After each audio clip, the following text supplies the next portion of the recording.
Thanks for joining us. Today, I'm going to be talking about events, queues, topics, and streams in your serverless application. It's basically all about how to pick the right serverless application pattern so different components of your serverless applications can communicate. Quickly, just a bit about me. My name is Julian Wood, and I'm a senior developer advocate here at AWS Serverless. I work with builders and developers to help them understand how best to build serverless applications, as well as being their voices internally to make sure we're building the best serverless products and features. Prior to this, I was an infrastructure engineer, architect, and manager for many years and worked in large global enterprises and startups in the world of finance, as well as radio broadcasting.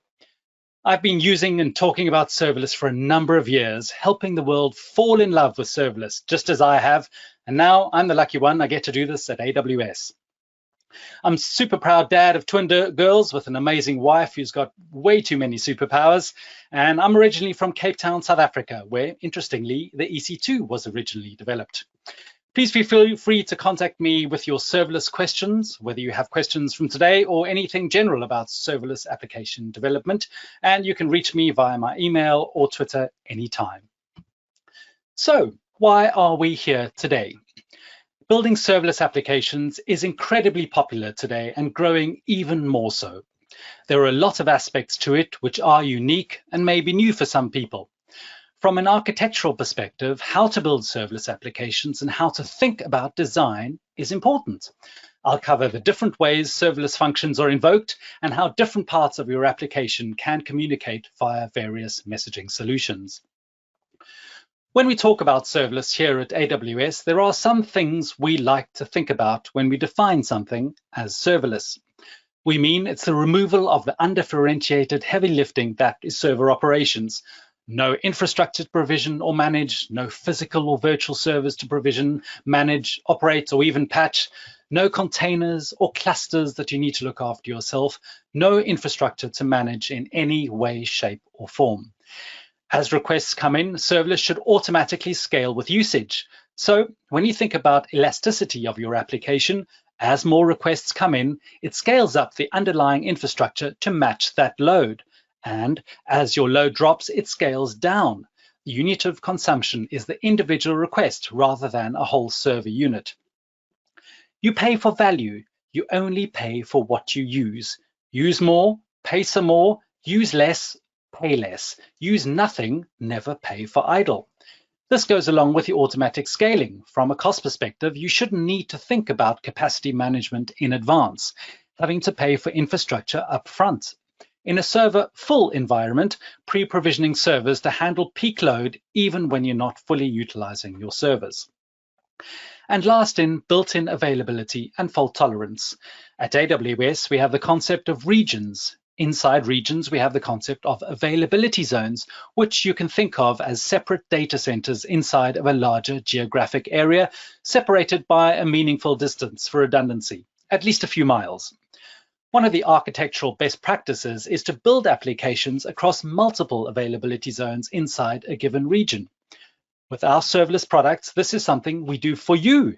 You don't have to think about this. Availability is built into the service. With a lot more of the infrastructure managed by AWS, we take on the security of this as well. You still need to secure your applications, but we look after more of the underlying infrastructure securely. With serverless, you can focus on the building of your applications rather than the management and scaling of the infrastructure to support the application. From a high level, which is actually a pretty simple idea, serverless applications are composed of three things. An event source, which is where we're going to focus our time in this talk today. This is something happening. It can be a file uploaded or a database record updated or something appearing in a queue, a request ticketing an API endpoint, some change in a resource. This event triggers a function, which is basically a compute service.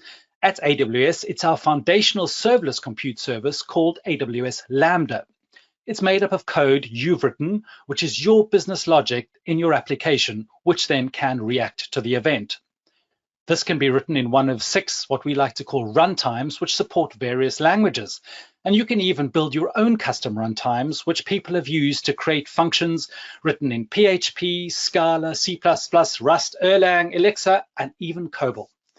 The function can then go and perform whatever it needs to do: update a database record, return something to a client, talk to another API or endpoint that exists somewhere, send its output to another service. Lambda, again, is a compute service, so itself is running on top of underlying compute resources. Yes, hate to break it to you, there are servers in serverless, but again, you don't have to think about them. You don't have to manage them. You don't have to scale them yourselves or pay for idle for them or deal with high availability. When it comes to thinking about how Lambda works, as the focus of today's Tech Talk, we're going to be primarily focused on some of the different event sources that exist, the things that you can use to trigger your Lambda function, what the differences are and how you can use them and also choose between them. But also remember, Lambda can also send function results to other services, some of which are also possible event sources. So bear in mind during this talk how the various services work, so you can also choose the best destination based on what your function needs to do next. So when you think of common Lambda use cases, there are several. First of all, the most common use case we see is a web or mobile backend, where a very common practice is to have a client on the front end, say a mobile or web application, and we use API Gateway as a serverless API service. If you're not aware of API Gateway, it also has a new revamp called HTTP APIs, which is a faster and cheaper, so certainly have a look at that. Now, behind that API will be Lambda, which triggers when the API is called and then maybe reads or writes from a database like DynamoDB. The second use case we see a lot is file processing. A file, say an image or a CSV file, gets uploaded to an S3 bucket. This then automatically triggers a Lambda function, which does some image manipulation, maybe converting it to black and white, maybe creating a thumbnail, and places the new image somewhere else. Or maybe it's going to read that CSV file and then parse it and store some information in a database. This then automatically triggers a Lambda function, which does some image manipulation, maybe converting to black and white, maybe creating a thumbnail and places the new image somewhere else, or reads a CSV file and then parses it and stores some information in a database. We also see a lot of queue processing, and as we get into the various patterns, we will dig further into this, but the idea here is that I can use SQS and queue up events and then trigger these and get Lambda to do some work on the events in the queue. Amazon Kinesis is for real-time stream processing. This allows you to ingest a lot of data at a time and is highly scalable. You would use this for real-time ingestion of, say, click data for your website, or sensor data from the tractors in a field, for example, or maybe streaming lots of log data somewhere. Lambda can read the stream, analyze it, modify the data en route, do some analytics before sending it on to somewhere. Notification processing is a pub subservice where, with SNS, for example, producers publish something to SNS, and then other things like Lambda can subscribe to a topic and be triggered when there's a new notification. EventBridge is a newer service, which we'll get to into more detail. With EventBridge, you can receive events from AWS services, your application, as well as SaaS partners, and then route these elsewhere, including Lambda. We also see Lambda used a lot for scheduled tasks. Instead of having a server hanging around, something you need to patch and maintain, even if it's small and doesn't cost you much, it still needs care and attention and costs when it isn't being used. You can use CloudWatch to schedule Lambda functions with time-based events to fire at specific times and run your scheduled operations tasks. So, as we start to think about how we build our applications, we're going to often need to use a number of different services which need to interact with each other. And so something we need to think about is the microservice. An example of a basic microservice is something like this: a serverless API-based microservice, which we talked about earlier. There is a client somewhere which needs to read from a database. So we build a microservice which has an API gateway. When a GET, for example, hits API gateway, a Lambda function triggers, which reads the data from DynamoDB and returns the information to the client. Of course, as with all applications, this gets extended over time. You now need something to write data to DynamoDB. The initial thought may be to add more logic to our original Lambda to handle the post to the API gateway, but that starts to increase the scope of the original Lambda, so we decide to split this out and add another Lambda function. So as you build out more functionality in your application, don't put it in the same Lambda, but rather move it out to another. This is the basic idea of a microservice. Each Lambda has its own specific job. This microservice pattern isn't just for Lambda, of course. In another example, you may need to separate out your DynamoDB table into separate tables for separate functionality. One of the more common questions we get is, should every service of mine talk to another using an API? Do I need an API for everything? Well, maybe not. In this talk, we're going to look at a number of other services, so maybe you don't need to run your own API.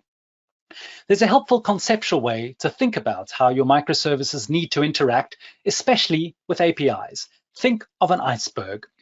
Often what we see is customers have a collection of microservices that represent an overall product, or in bigger products, a component. There is a public interface portion of the iceberg, the bit that sticks out, which is your public-facing part, the API that customers interact with. So the endpoint where a web or mobile application would talk to, or another external component would interface with, the real customer-facing portion of an API.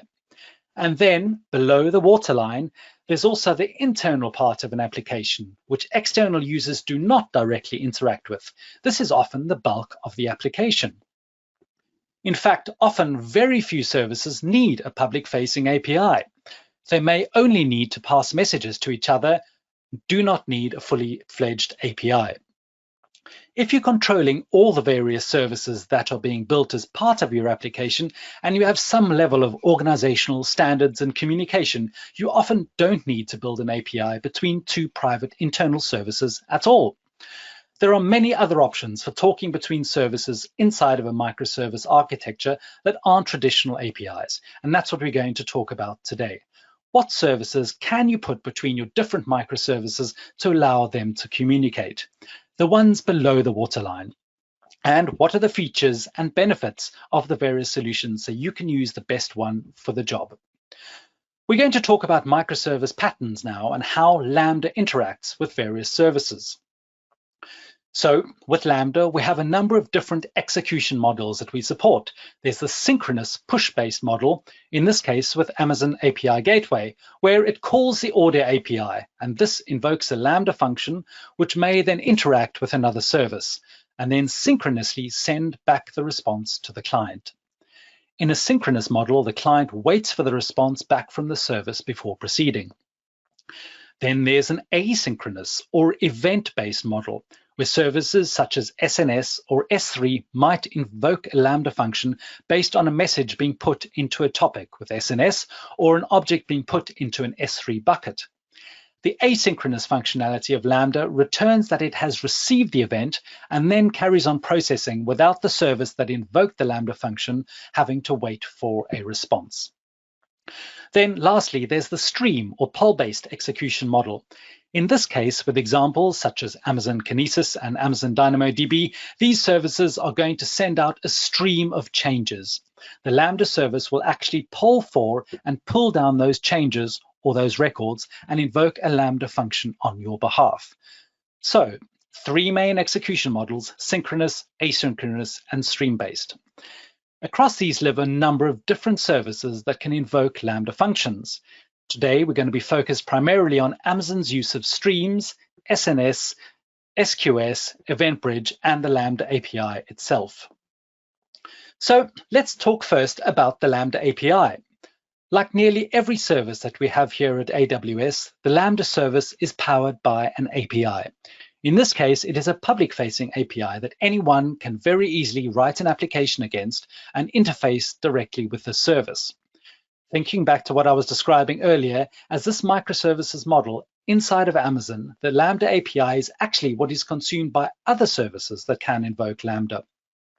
So if API Gateway wants to invoke Lambda, it uses the Lambda API. When EventBridge wants to invoke Lambda, it uses the Lambda API.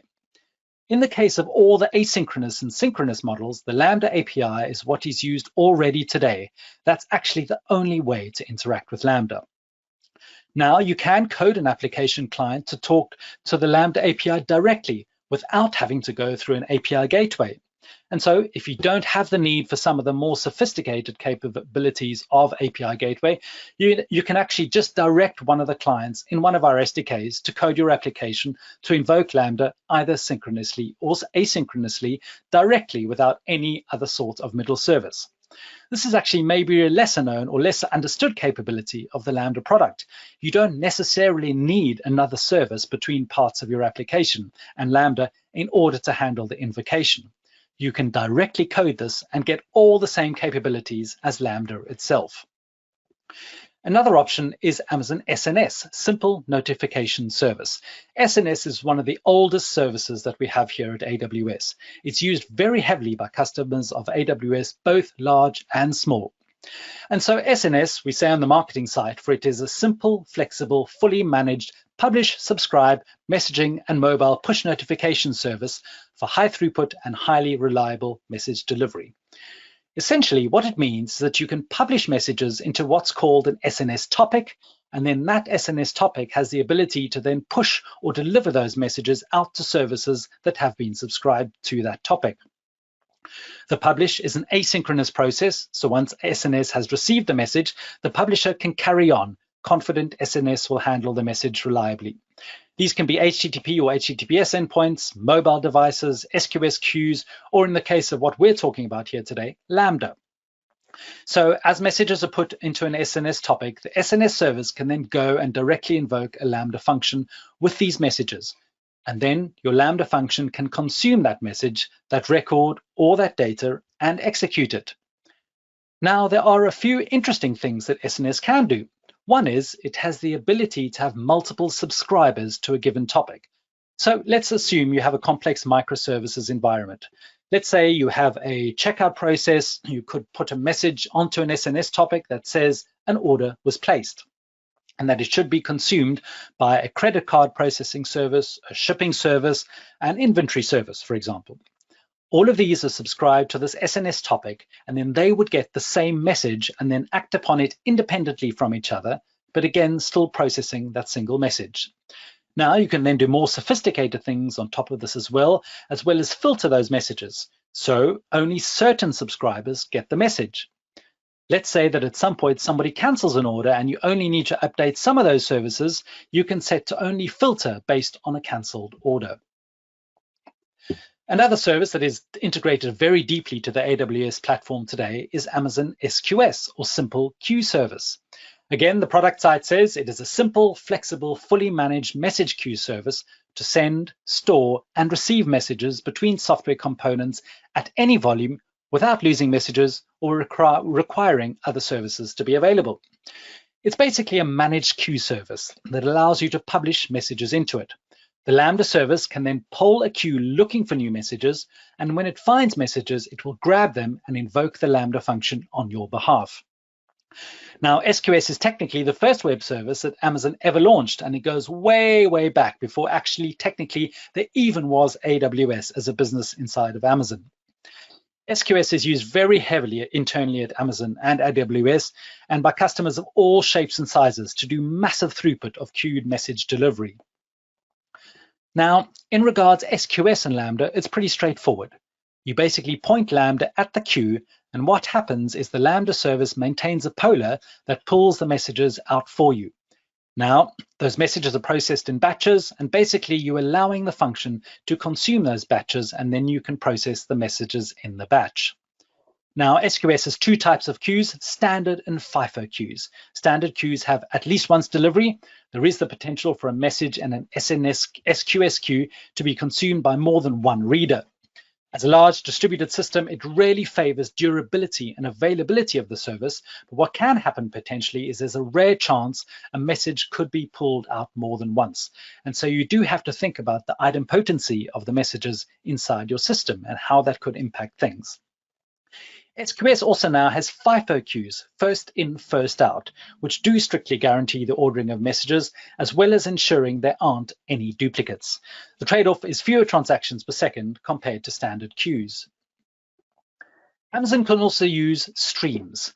Kinesis Streams is a fully managed, highly scalable service for collecting and processing real-time data streams for analytics and machine learning, and really all sorts of use cases.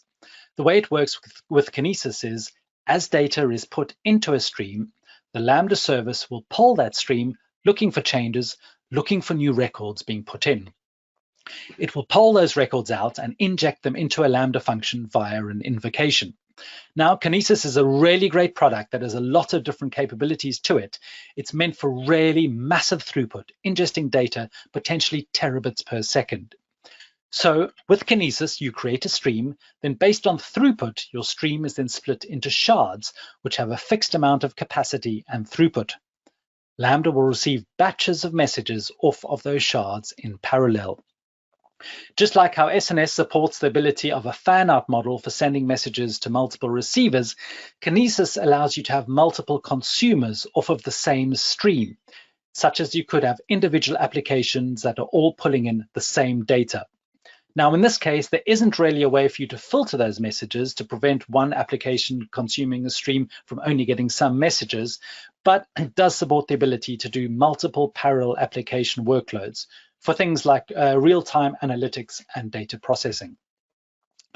So although we've talked about events in the generic sense of sending data to Lambda functions as an event, which invokes a Lambda function, there are some newer options for processing events with AWS. Events in the more specific sense of how to think about how a system might react to changes. Events are things that may be observed, not directed. What do I mean by that? In a command model, each command is explicitly issued to a specific recipient, such as the example to create an invoice. This is the explicit call which is acted on. Events, on the other hand, are merely observable by other systems. A process creates an event to say a customer has ordered a widget, for example, and other consumers observe the event has been created and can react. Multiple services can react in different ways. Benefit of this model is event producers don't have to have any knowledge about who's listening to those events, and this keeps the microservices pattern really nice and simple. For that, we need an event bus, and Amazon EventBridge is a serverless event bus that allows you to easily ingest and route events from a number of different places. These include AWS services and your own applications. It also has a number of native integrations with SaaS partners, and you can route events using rules directly to different AWS target resources, such as Lambda, SQS, AWS Batch, ECS, for example.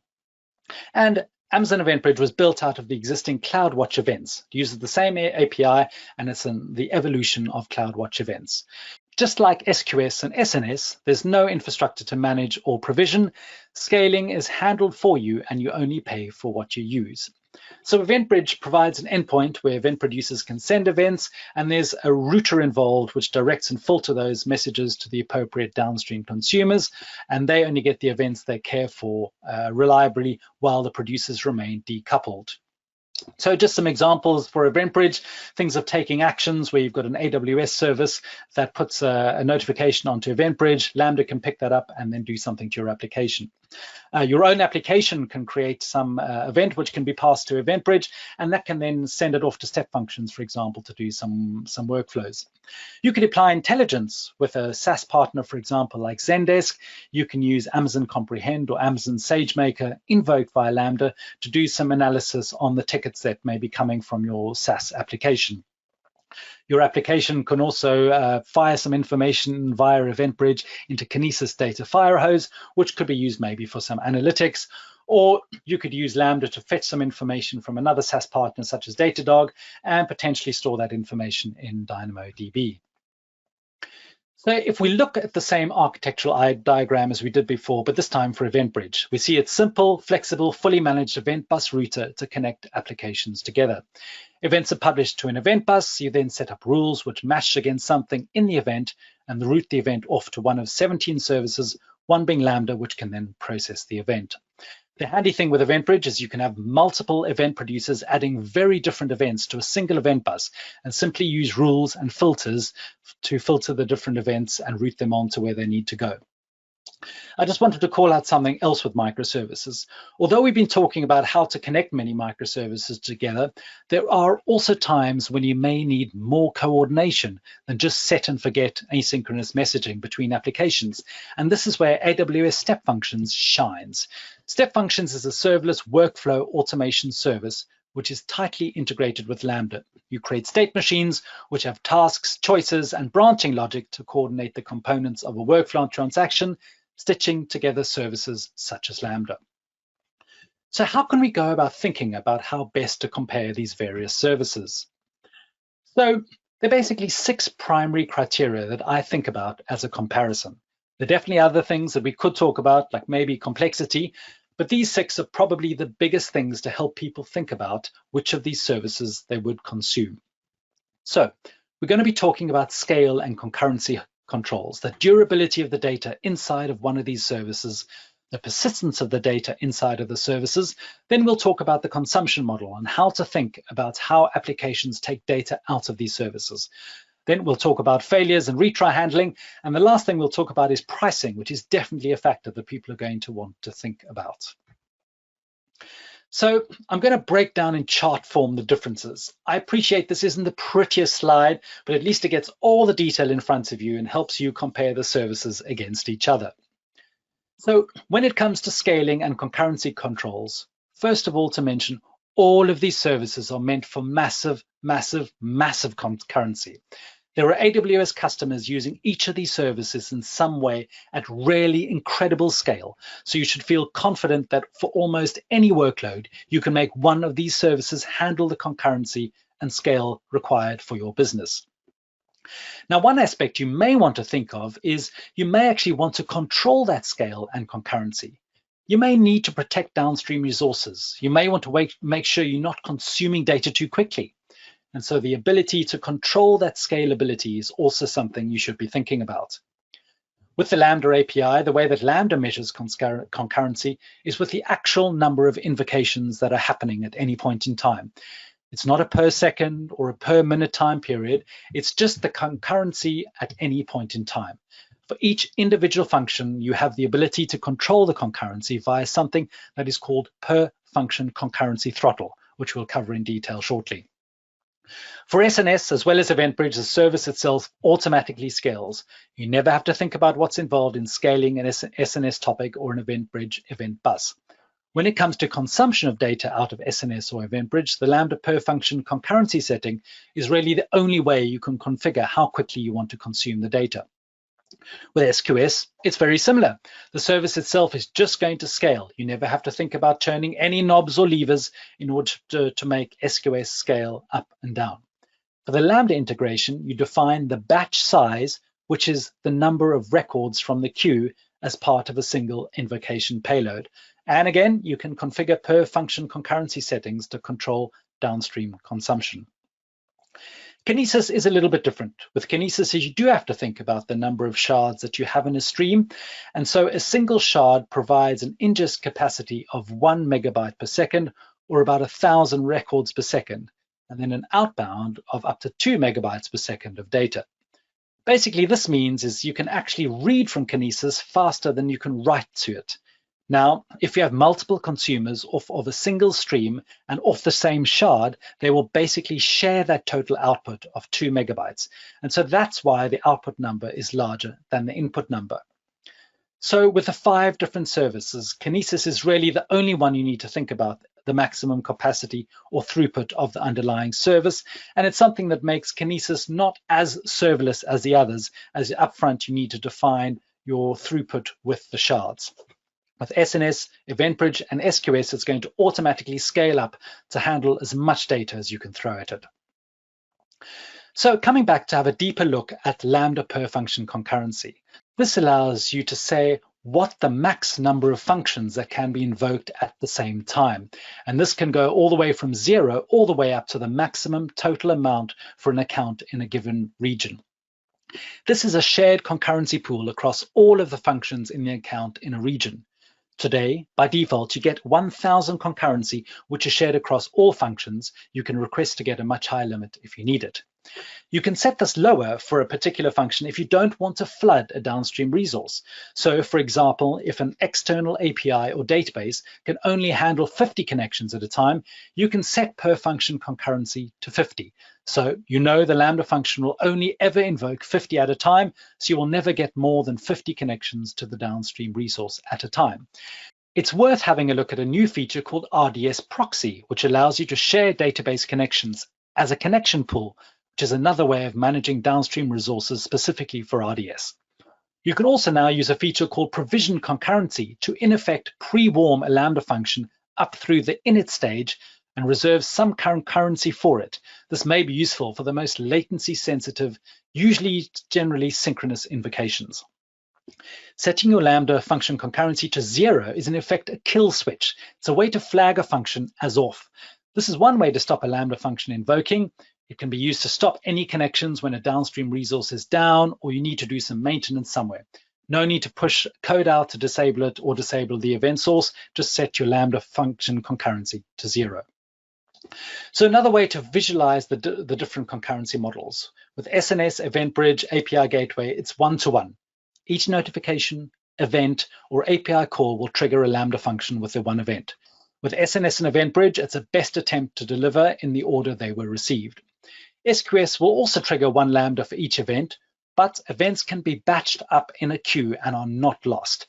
This can be a useful buffer to store events for asynchronous handling, even sometime later. With standard queues, there's no ordering. With FIFO queues, there is. For stream-based with Kinesis, it will store the data in the stream, like with SQS, but it parallelizes them. Streams are subdivided into shards to handle increased throughput. Each shard sends batches to Lambda, and inside each shard, the messages are ordered, which is useful when you want to make sure that you are consuming the messages in the order that they were sent.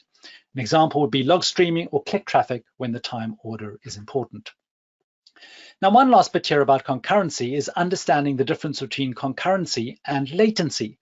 When it comes to processing data off of these services, customers are often concerned about what is the latency between when a record is ingested and when a record is consumed. Now, this is sometimes a factor of the concurrency of the Lambda function. If, for example, you may have set a per function throttle. Another factor is the amount of data that is put into a given resource. So, for example, when we talk about stream-based invocations with Kinesis streams, you have a maximum theoretical throughput of the number of shards times 2 megabytes per second. Because of the maximum output of a given shard of 2 megabytes shared between all consumers of the shard, times the number of shards that you have, this is the effective rate at which you can potentially ingest data. Another thing to think about for the effective throughput is the duration of the function execution, as well as the potential for retries. If you are putting in way more data than you can actually pull out over time, then what this effectively means is that the latency and processing time of the data will increase.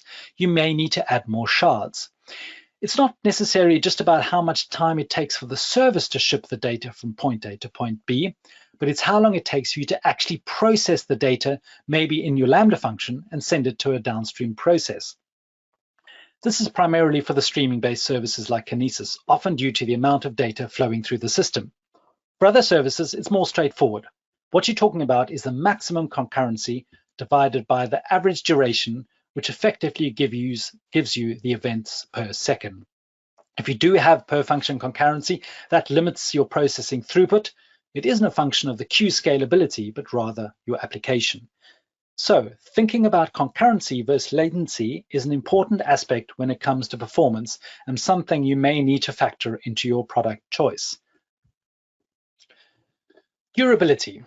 Well, with durability, we're talking about what happens once a request has been accepted by one of these services until it's been processed, essentially while it's in flight while managed by that service. With the Lambda API, there's really no concept of durability. The service itself is highly available, built using the AWS best practices, but essentially when requests come into it, it's going to immediately try to process those requests. There's not a concept of storing those requests until they've been processed. In this case, a client will need to handle any sort of failure or retries that might occur. Now, for the rest of them, SNS, EventBridge, SQS, and Kinesis, they all provide durable storage of all the messages that they receive. Any message that is received is stored across multiple availability zones before acknowledging the receipt to the client. So, nice and easy short version. With these services, all the messages are replicated across at least 3 AZs. There's high durability. If you get back a 200 OK when you talk to APIs for these services, you can be confident your data is securely stored until it has been processed. Durability is one thing, but persistence is something a little different. Persistence is the idea that the service will hold onto the data and potentially keep it available for a longer period of time. You might think you always want requests to be handled as quickly as possible, and in many cases that's true. However, there are times when you have to think about failures, for example, and what has happened to the request. Persistence in this case matters just as much as durability. If my downstream service has a problem, I want to make sure that it's going to continue to store that data for me until I have fixed my problem. With the Lambda API, there's no formal persistence model. If it's accepted, it'll handle the invocation for you. We'll talk about retries shortly. There's no storage capability inside the Lambda service for requests in flight. SNS and EventBridge are similar. There's no persistence model beyond the delivery retry logic, which we will cover a little bit later. This isn't really something to use deliberately, though. SNS is up to 23 days for AWS managed endpoints like SQS and Lambda, and it's 6 hours for other endpoints such as SMTP, SMS, or mobile push.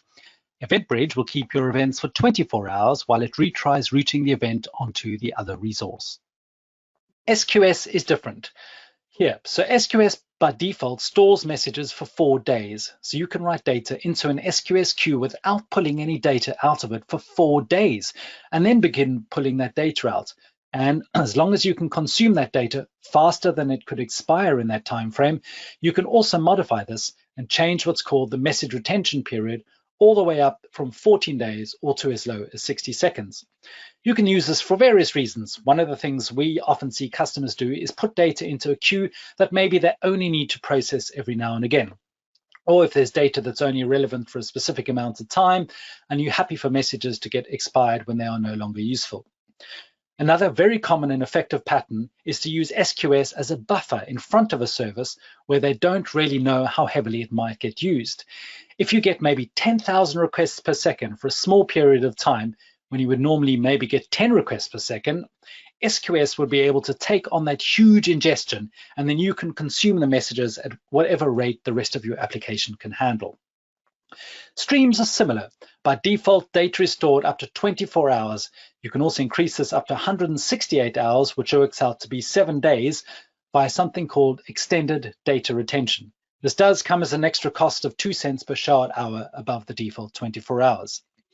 But this does give you a longer period of time if you do need to handle replaying data. So with SQS and Kinesis, data is stored durably in the queues for a longer period of time, which gives you options to consume that data in different ways. So again, it's good to understand how persistence is different than durability in the sense that it isn't about that the request has been successfully saved by the service. It's more about how long will it stay available inside of the service effectively as a buffer before it potentially goes away. And so onto consumption. When we talk about consumption, we're talking about how you would think about consuming records off of the service itself into a Lambda function. With the Lambda API, either synchronously or asynchronously, a single invocation per payload is being passed in. No option of multiple clients, fan outs, replays, or anything like that. For more complicated Lambda to Lambda workloads, step functions is your friend for orchestration. SNS is asynchronous. It can fan out to multiple subscribers with the same message in parallel, and you can use message filtering on the metadata to control which subscribers can receive which messages. It's also important to turn on message delivery status for tracking failures, which also helps you with debugging. EventBridge is also asynchronous. EventBridge sends the events to Lambda, and you can see there are more than 90 different sources. And also you can, interesting use case is using CloudTrail with mutating API calls. So that's API calls which change data, so not just things like list. And so CloudTrail can invoke EventBridge on your behalf. And they're also the 25 plus SaaS partners. A single EventBridge rule can route to multiple targets in parallel. And you can use rules to filter events to control which events go to which targets, and you can track the failures with failed invocations. Now with SQS, Lambda maintains a poller. This will poll your SQS queue and invoke Lambda on your behalf. Once Lambda has processed the messages from the queue, it can go back and delete the message from the queue. With SQS, there's only the ability for a single consumer to ever consume a message. Remember, with standard queues, you do have the possibility of a message being delivered more than once, so you need to be able to handle that in your application. With Kinesis, Lambda also pulls messages from the shards and streams. With Kinesis, you don't actually have to tell the Kinesis client library that the messages are good.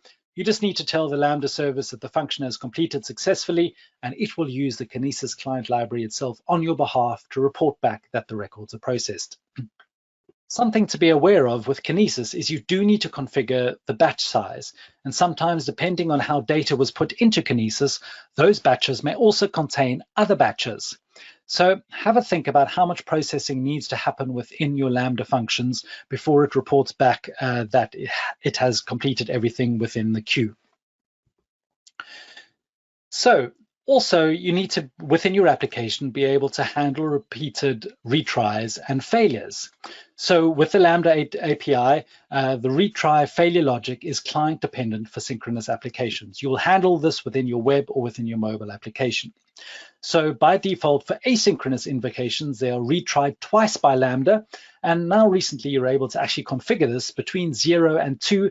And also you're able to change the maximum event age between 60 seconds and 6 hours before the Lambda invocation is timed out.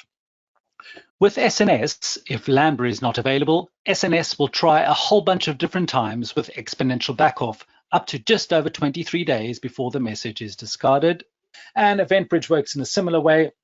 It's got retry with exponential backoff for up to 24 hours for a specific invocation. This is except in scenarios where your target resource is constrained. And this normally means if you've got a Lambda function concurrency, for example, or maybe you have a permission error or something, EventBridge won't actually be able to deliver everything to your Lambda function if it can't keep up. With SQS, messages remain in the queue until they are deleted. There's something known as a visibility timeout, which prevents other consumers being able to access the message while they're being processed. And successful Lambda invocations will be able to go back and delete the messages automatically. If an invocation fails or doesn't delete the message during the visibility timeout, another consumer can then jump in and carry on processing that. And then when using Kinesis Streams, it maintains a checkpoint of the processed records and can retry records from the same shard in order until the cursor shows completion. Also recently, we announced a functionality called bisect on function error, which what it can do is it can split that Kinesis shard in half and can process successfully the successful records within that shard and then keep repeating that, and you're able to have more successful invocations and be able to remove that single record that was causing the whole shard read to fail. So now, when a function is asynchronously invoked, Lambda queues the events before a separate process reads from the queue and sends it to your function. Lambda manages the function's asynchronous event queue and attempts to retry on errors. If the function returns an error, Lambda by default attempts to run it twice more with a 1 minute wait before the first 2 attempts and 2 minutes between the second and third. And function errors can include errors returned by the function's code and errors returned by the function's runtime, such as timeout. There may be times when you don't want Lambda to retry a failed invocation. You may be able to handle that failure elsewhere, and you can now set retry attempts to 0. A recently released feature of Lambda is something called Lambda Destinations. With destinations, you can route asynchronous function results to another resource without writing additional code in your function. Lambda Destination gives you the ability to handle the failure of function invocations as well as their success. When an invocation fails after the Lambda built-in retry mechanism has, which we just talked about, completed, or the event age limit being reached, destinations routes the record to the destination resource for every failed invocation for further investigation or processing. For each execution status, such as success or failure, you can choose from any one of 4 destinations to send the execution record, another Lambda function, SNS, SQS, or EventBridge. And Lambda can also be configured to route different execution results to different destinations. In this example, you can see a successful one goes to EventBridge and a failure goes to another Lambda function. So previously, we always advised to configure a DL queue, a dead letter queue for a Lambda function. This would allow failed invocations to be caught. Destinations now provides more useful capabilities than a DL queue and can be seen as an enhanced option. As mentioned, destination passes more function execution information compared to DL queues, and this can include code exception stack traces, and it can route to more destination services, and can be also used to route successful invocations, not just failures. Things will go wrong in your applications. Destinations or DL queues can save your invocation event information, which gives you options to do some troubleshooting and fix whatever the problem is and keep your application processing messages. So now on the pricing model, some of these are generally quite simple. There's a cost per million invocations. You can see the different prices between the different services. Some of them break up the events into some chunks. So you can see for SNS, EventBridge, and SQS, each 64K chunk is seen as a single part of that and would be seen as a single request or a single event, and that is what is charged. You can see a number of the services. There's no additional charge for deliveries to Lambda with SNS, and if you use EventBridge, all events that are published by AWS services themselves, there's no charge for those, and there's no charge for also delivering EventBridge messages onto Lambda. With SQS, a single request can also have multiple messages. With Kinesis Streams, it is slightly different. There are 2 ways that you think about costing. One is per shard hour, and the other is per request put payload units. And you pay per hour per the shard, and then the put payload units is the amount of throughput that you're going to do in 25K chunks. And also bear in mind, as we talked about earlier, if you need to extend the data retention beyond 24 hours, that also costs extra. And remember, with all of this start services, your first 1 million requests are free per month. And this is not just on the free tier, this is for all AWS accounts. So, okay, what do I do already? We've got all this amazing choice of different services. How can I decide? So first of all, I'm just going to compare directly Amazon EventBridge and Amazon SNS, because these 2 services share a whole lot of common features. So when do you use one or the other? Well, I'll start with EventBridge, because EventBridge, first of all, has many more AWS sources built in, and also has the very interesting way that you can very easily connect SaaS applications without having to write a whole bunch of integration code or run your own webhook. EventBridge has more targets integrated, and there are also a variety of other services, including step functions, which is something that SNS can't directly integrate with. When you talk about fan out, EventBridge can have 5 targets per rule. There are some throughput limitations to do with EventBridge. These are soft limits between 400 and 2,400 events, but with a request, these can be pushed up into the many hundreds of thousands. So EventBridge is also highly scalable, but SNS is at another scale, and that can really support many, many millions of high throughput messages per topic. With EventBridge, the filtering for EventBridge is able to look at the entire event body. There are advanced filtering rules. It's JSON schema that you have more control of. And with SNS, you can filter only on the message attributes, 10 of those per message. And any content-based filtering you need to do in your own code, rather than with EventBridge, which that is done as part of the platform. Amazon EventBridge doesn't move messages as quickly as SNS, and also from a pricing perspective, you can see that SNS is 50 cents per million messages to a topic, while EventBridge is $1 per million messages per topic. But remember also that with EventBridge, there are a whole number of events that are free to deliver. And also with SNS, you often land up connecting to an SQS queue, for example, as well, to be able to handle that batching or to handle that, handle it as a queue. And so you sometimes need to factor in the costs for an additional SQS queue on top of SNS. So when to use EventBridge with some other services, CloudWatch Events is basically, EventBridge is the replacement for CloudWatch Events. So at this stage, there's no real reason to use CloudWatch Events. SNS we covered, use it for high throughput, millions of subscribers and very low latency. But it has limited targets, no ordering, and you can only filter on the attributes. For Kinesis, it's really great for real-time processing at large scale, for routing and storing and guaranteeing the order. But Kinesis has limited consumers per stream. It's not entirely serverless. It doesn't scale automatically, and it doesn't have entirely usage-based pricing.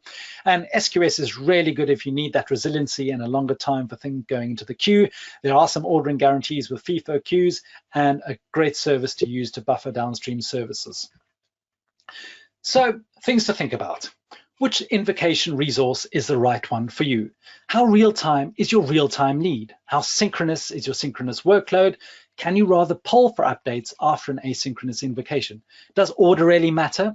Do multiple services need to feed off the same data? And then also what to think about, what else breaks in your application if your Lambda function has bad code? Always be thinking of your downstream resources, what happens when it fails, and what happens when you can overwhelm another service. All of these services require very little care and feeding in terms of management, as they are service, they are HIPAA eligible, PCI compliant, they've got some fine-grained permissions with AWS IAM, and most of them, other than Kinesis, have a pay-as-you-go model without commitments. So, as a summary, Kinesis, SNS, SQS, EventBridge, and the Lambda API are just a few of the ways to pass messages between your applications. You might need an API that you create yourself, but often you don't.